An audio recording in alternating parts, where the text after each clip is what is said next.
Black power, black power, black power. Hassan here of the new Black Panther Party, DC chapter. The military-industrial complex, the Obama sham, the prison-industrial complex, DC statehood, the New World Order. These and many other subjects I have for you, ladies and gentlemen, and the black community.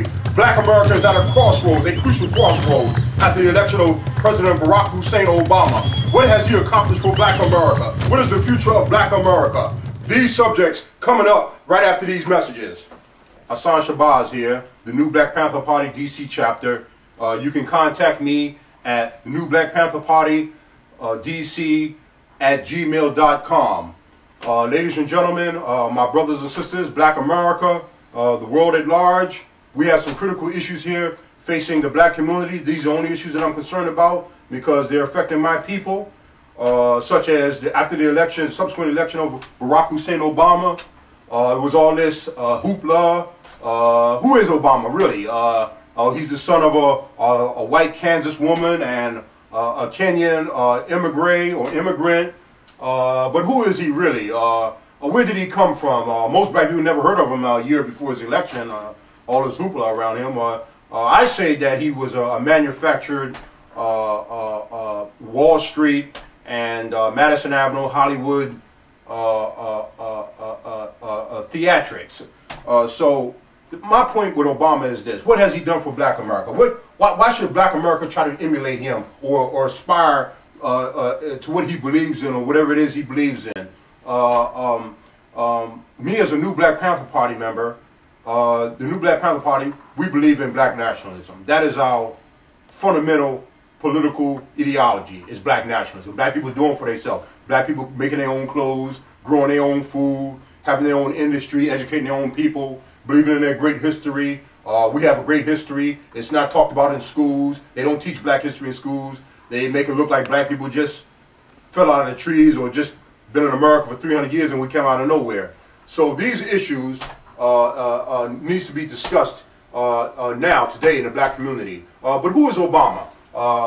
Many people, such as this guy Alex Jones here in the Obama Deception, the mask comes off. Alex Jones is an interesting figure. He's one of these guys who publish conspiracy theories.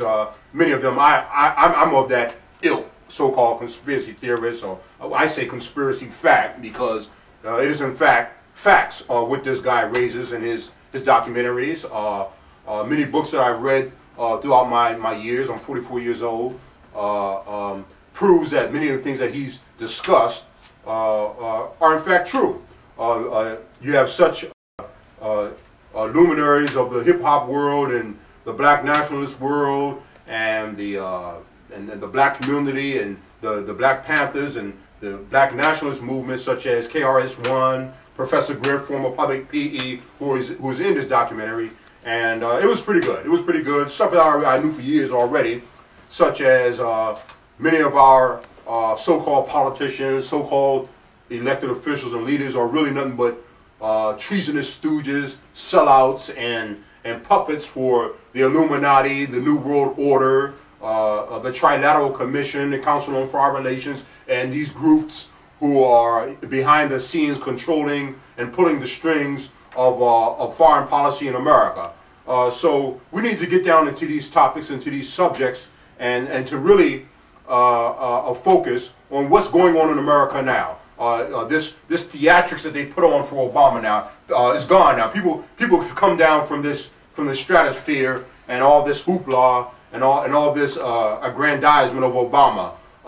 For the most part, he has carried out the same policies of George Bush, especially where Muslims concerned. So we need to really get down into the subject matter of what Obama is doing. His foreign policy, as far as he hasn't did much for the poor. What he has not really made no overt gesture towards the black community. I don't see why black people owe him our allegiance. And we should get down to this. I mean, who is Obama, really? He came out of nowhere. I mean, he was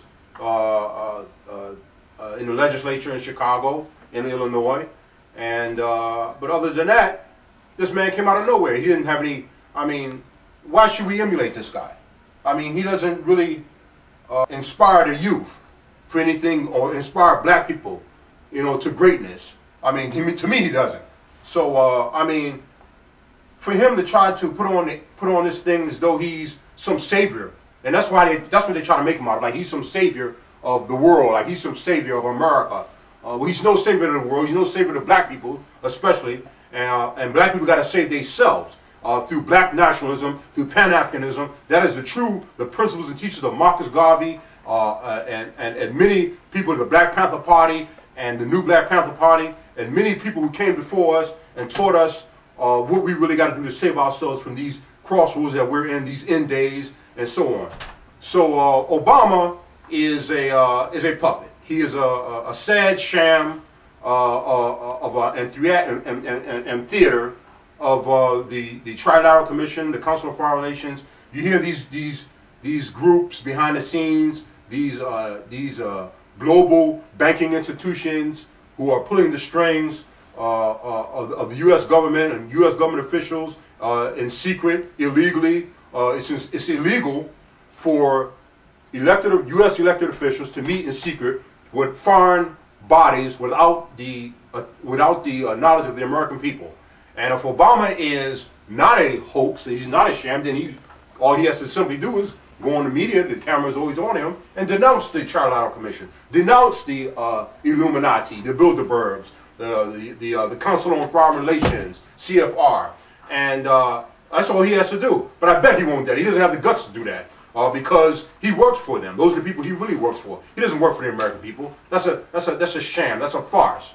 That's propaganda that they use to brainwash the American people. The American people are so gullible. We believe in anything. So I'll be discussing more of this after these messages. Gotta give us what we want. Gotta give us what we need. Hey!